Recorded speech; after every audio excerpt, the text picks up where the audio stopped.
Akhir-akhir ini hacker Bioka masih menjadi perbincangan netizen, apalagi diduga pihak berwajib salah menangkap hacker tersebut. Pihak berwajib digaungkan saat ini tengah berusaha mencari tahu siapa sosok di balik akun Bioka tersebut. Bahkan sebuah video oknum kepolisian juga turut viral lantaran mencoba memamerkan sistem keamanan yang tengah dikelola pihak kepolisian.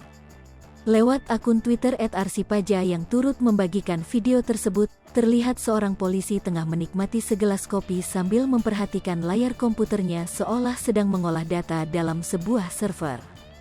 Tak hanya itu, dalam video tersebut juga terlihat layar pada dinding-dinding ruangan juga turut menyajikan penampakan yang sama dengan memperlihatkan tulisan dan berbagai grafik berwarna hijau. Perkuat sistem keamanan data Polri, tulis perekam video.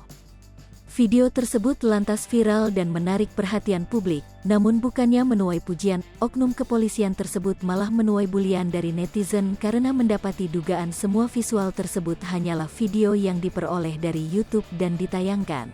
Akibatnya banyak netizen yang tampak tertawa dan melontarkan berbagai kata kepada oknum kepolisian tersebut.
Hai pemirsa Sri Popo TV, jangan lupa komen, like, dan subscribe, serta tonton terus berita-berita terupdate lainnya ya.